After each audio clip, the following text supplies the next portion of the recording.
और यूक्रेन के बीच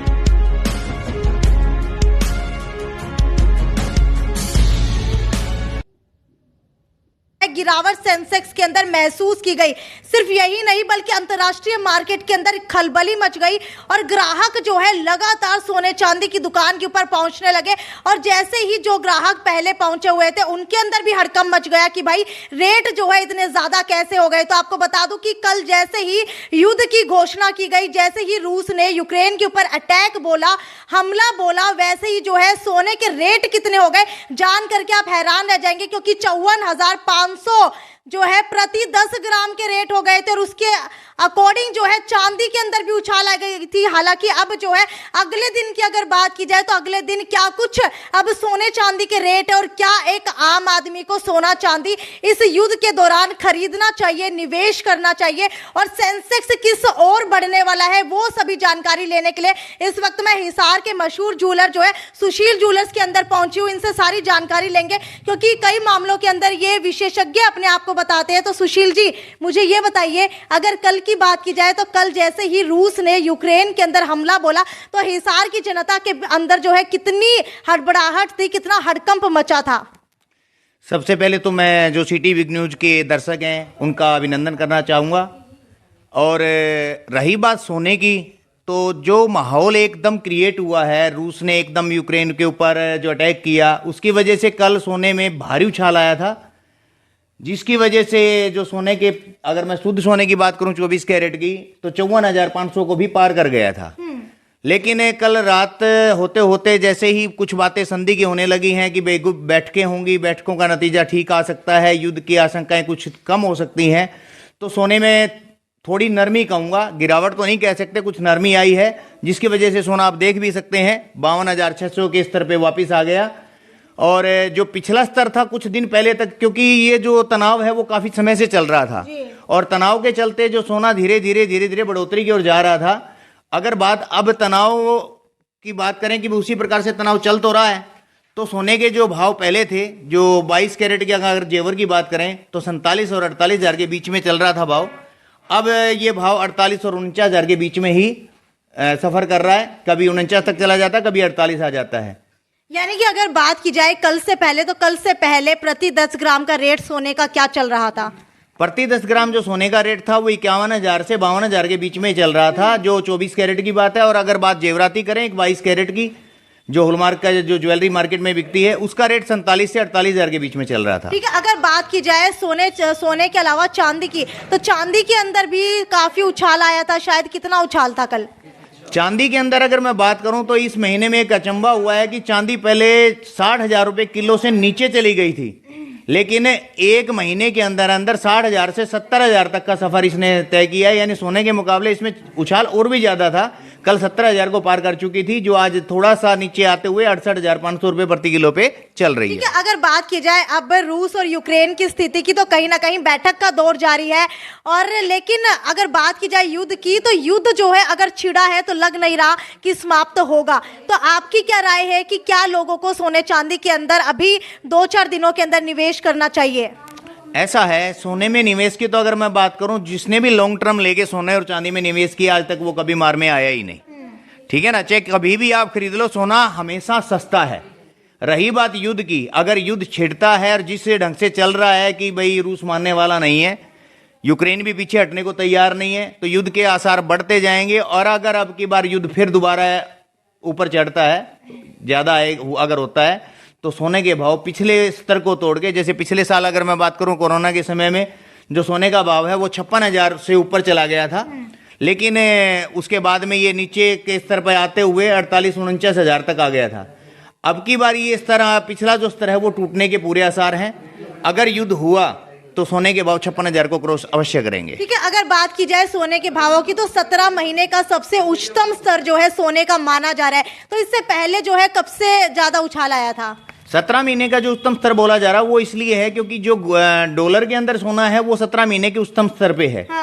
नहीं तो अगर बात करें सोने के उच्चतम स्तर की, तो पिछले साल भी जो अगस्त में जब उछाल हुआ था सोने का, तो वो इससे ज्यादा था। लेकिन डॉलर के हिसाब से अगर हम बात करते हैं तो सबसे तेज उछाल है। और अगर युद्ध की स्थिति बनी रहती है तो ये और भी ऊंचा जाएगा। और हम ये मान के चल रहे हैं कि अगर सोना 56,000 के स्तर को पार कर जाता है तो वापसी में अगर हम ये सोचें कि पिछले भाव में मिलेंगे तो नहीं देखने को मिलेंगे, क्योंकि कोई भी युद्ध उसके दूरगामी परिणाम होते हैं। बिल्कुल। दूरगामी परिणाम के रूप में खाद्यान्न है जो उनमें भी महंगाई बढ़नी अवश्यंभावी है। जो तेल की कीमतें हैं, गैस की कीमतें, वो भी बढ़ेंगी और इसका असर सोने पे भी पड़ेगा, क्योंकि युद्ध है वो विध्वंस करेगा और विध्वंस के समय में दिक्कतें आती हैं। ठीक है, अगर बात की जाए अब फरवरी महीने की, शादियों का सीजन चल रहा है। पहले कोविड के चलते काफी समय तक शादियां जो है नहीं की गई थी, लेकिन अब जैसे ही कोविड समाप्त हो रहा है या फिर कहीं ना कहीं जो है केसेस कम आ रहे हैं, वैसे ही शादियों का सीजन लगातार अब बढ़ गया है और लोग जो है सोना चांदी खरीद रहे हैं। तो आपको क्या लगता है कि सोना चांदी अब लोगों को खरीदना चाहिए या नहीं खरीदना चाहिए शादियों के अंदर? ऐसा है कि जिसको जैसी जरूरत है उसके हिसाब से सोना अवश्य खरीदना चाहिए, क्योंकि अगर भाव और गेन करते हैं तो और ज्यादा मुश्किल हो जाएगी, उनका बजट खराब हो सकता है। तो बजट खराब होने से बचने के लिए सोने के भाव पे निगाह बनाए रखें। निगाह आप रखते हुए जहां पर भी आपको नीचे का सतर मिलता है आपको बाई करनी चाहिए, खरीदना चाहिए। हमारी राय ये रहेगी, ताकि आपको ज्यादा महंगे रेट में ना जाना पड़े और थोड़ा थोड़ा करके, अगर आप इन्वेस्टमेंट के हिसाब से अगर प्लान कर रहे हैं तो मैं राय दूंगा कि अपनी इन्वेस्टमेंट को 4 हिस्सों में बांटिए और थोड़ा थोड़ा रुक के बाय कीजिए। ठीक है, कल कस्टमर्स आपकी दुकान के ऊपर होंगे भारी संख्या के अंदर, तो जैसे ही पता लगा कि सोने का भाव इतना ज्यादा हो गया है तो आपकी दुकानदारी के ऊपर इसका कितना असर पड़ा? सीधी सी बात है कि जब एक दिन में 2,500 रुपये भाव चढ़ेगा तो कस्टमर के ऊपर भी और हमारी दुकानदारी के भी ऊपर असर पड़ता है। लेकिन कल भी जैसे कस्टमर आए तो हमने उनको ये राय दी थी कि आप भाव करने के मामले में 1-2 दिन रुकिए, जहां कहीं भी डाउनफॉल होता है वहां पे आप खरीदारी कीजिए, क्योंकि हमें सबसे ज्यादा चिंता हमारे ग्राहक की है। अगर उसको फायदा होगा तो फायदे में से हमें फायदा लेना, उसके नुकसान से फायदा हमें नहीं उठाना है। ठीक है, मैं अक्सर ये सवाल मेरे जहन के अंदर होता है, जब भी सोने के रेट बढ़ते हैं तो सबसे ज्यादा खुशी किसको होती है? मेरे ख्याल से सुनार को सबसे ज्यादा खुशी होती होगी कि भाई अब तो ग्राहक यहाँ पर आएंगे, उच्च स्तर के ऊपर सोना खरीद कर जाएंगे तो मुनाफा ज्यादा होगा। तो अगर आपकी बात की जाए तो आप अगर ये सोने के रेट बढ़ते हैं तो खुश क्यों नहीं होते हैं? ऐसा जी, मैंने अभी आपको एक ही बात कही थी कि हमें ग्राहक की खुशी से ही हासिल करना है, ना कि उसके नुकसान से। रही बात रेट बढ़ने से, कुछ नहीं है, अगर भाव स्थिर होते हैं या बिल्कुल आराम से अगर भाव धीरे धीरे कुछ गेन कर रहे हैं तो उसमें प्रॉब्लम नहीं होती। एकदम भाव जब बढ़ता है सुनार को फायदे की बजाय नुकसान ज्यादा होता है। क्यों होता है वो मैं आपको समझाता हूं। मान लीजिए कि कोई भी ग्राहक हमारे पास आता है, उसने 10 तोले सोना लेना है, वो लगभग जिसकी अमाउंट 5 लाख रुपए से ऊपर बन रही है, उसने 1 लाख रुपया सुनार को दिया, बाकी 4 लाख रुपए कब देगा? जब वो डिलीवरी लेने के लिए आएगा, उस समय पे वो पैसे पे चाहे ट्रांसफर करे चाहे वो कैश दे। लेकिन अगर सोना एकदम बढ़ गया, किसी भी सुनार के पास इतनी बड़ी हैसियत नहीं होती। खासतौर पे मैं अगर स्वर्णकार जाति की बात करूं, शोरूम पे बहुत बड़ी कंपनियों को अगर छोड़ दिया जाए तो इस रोजगार से हजारों लोग जुड़े हुए हैं, उनके पास इतनी पूंजी नहीं होती कि वो सभी ग्राहकों का बुक किया हुआ सोना खरीद के एडवांस में रख लें। उनको भी इसी प्रकार से करना होता है, जैसे जैसे डिलीवरी देते जाते हैं वैसे वैसे सोना खरीदते जाते हैं। एकदम जब भाव बढ़ता है तो सबसे बड़ा नुकसान जो है वो स्वर्णकार यानी सुनार का ही होता है। ठीक है, तो आपकी इंटेलेक्चुअल क्या कहती है? आप एक विशेषज्ञ है, आपका क्या मानना है कि स्थिति कैसी रहने वाली है? सोने के रेट अभी बढ़ेंगे या घटेंगे? स्थिति सीधी सी बात है, पूरे विश्व में अगर कहीं कुछ भी होता है तो उसका सीधा असर सोने पे पड़ता है, क्योंकि मैं मानता हूं कि इंटरनेशनल करेंसी के रूप में गोल्ड ही है जी। तो नजर जो हमें पूरे विश्व के ऊपर बनाए रखनी होगी। और अगर शांति का माहौल आता है तो रेट मैं नहीं मानता कि बहुत ज्यादा नीचे डाउन आने वाले हैं। यहां से अगर रेट डाउन भी आता है तो 1,500 रुपए की है, लेकिन अगर गेन करता है तो आगे 10,000 रुपए की भी हम तसल्ली नहीं कर सकते कि कितना गेन करेगा। तो इसलिए मेरी सलाह वही है, जरूरत के हिसाब से अवश्य खरीद लें।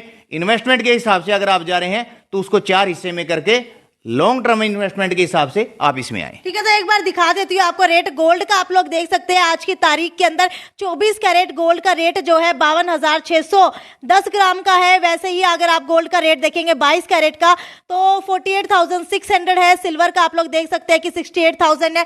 तो आपको क्या लग रहा है कि लोगों को अब जो है सोना खरीदना है या नहीं खरीदना है?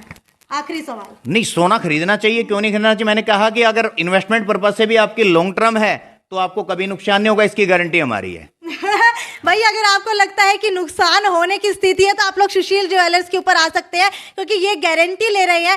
क्योंकि अगर रूस और यूक्रेन के बीच में दोबारा युद्ध की स्थिति बनती है बैठक के बाद, तो हो सकता है कि अंतर्राष्ट्रीय मार्केट एक बार दोबारा से हिल जाए और जो भी सोना खरीदने जा रहे हैं उनके बीच के अंदर हड़कंप जरूर मच सकता है। क्योंकि भाई अगर सोने की बात की जाए, शादियों का सीजन चल रहा है, काफी लोग जो है इन्वेस्ट कर रहे हैं सोने के अंदर, लेकिन जैसे ही युद्ध की स्थिति दोबारा से होगी तो इसका असर जो है सिर्फ रूस और यूक्रेन के अंदर ही नहीं बल्कि काफी देशों के अंदर पड़ेगा। जैसे ही रूस और यूक्रेन के अंदर युद्ध की स्थिति बनेगी, सेंसेक्स जो है एकदम से भारी गिरावट होगी और जिसकी वजह से अब जो है सोने के अंदर उछाल आने की संभावना भी है। मैं एक बात और कहना चाहूंगा, अगर किसी को ये लगता है कि इन्वेस्टमेंट में हमारे को लॉस हो सकता है तो सुशील ज्वेलर्स ने एक स्कीम निकाली हुई है कि आप प्योर गोल्ड यानी 24 कैरेट शुद्धता का जो गोल्ड है वो खरीद के सुशील ज्वेलर्स पर जमा करवा सकते हैं और उसकी बाकायदा पावती आपको मिलेगी और 1 साल में 10% मिनिमम रिटर्न की गारंटी भी आपको मिलेगी। ये नहीं है कि हम खाली बात कर रहे हैं, हम काम भी कर रहे हैं। भाई जिनका दिल कमजोर हो, जिनको लगता हो कि भाई अगर सोने में गिरावट आ गई, उछाल आ गया तो उनको हार्ट अटैक आ जाएगा, तो उसकी सारी गारंटी जो है सुशील जी लेते हैं। आप लोग यहाँ पर आकर के इन्वेस्ट कर सकते हैं। ऋषि नगर के अंदर सुशील ज्वेलर्स है, आप लोगों का एड्रेस भी मिल जाएगा भाई। और आपको बता दूं कि रूस और यूक्रेन की जो भी स्थिति रहने वाली है आगे आने वाले दिनों के अंदर, हो सकता है कि अगर युद्ध छिड़ जाए तो भारी हड़कंप जो है इंटरनेशनल मार्केट के अंदर मच सकता है और इसी वजह से सोने के भाव जो है दोबारा से बढ़ सकते हैं। ठीक है, तो आगे भी आपको इसी तरीके से अपडेट देते रहेंगे सोने और चांदी के भाव को लेकर के। तब तक ज्यादा से ज्यादा शेयर करते रहिए और अगर आपकी क्वेरी है कोई भी सोने या चांदी के भावों को लेकर के, वो भी आप नीचे कमेंट सेक्शन के अंदर लिख करके बता सकते हैं। सुशील जी आपके सभी कमेंट्स का जो है जवाब कमेंट सेक्शन के अंदर ही देंगे। नमस्कार।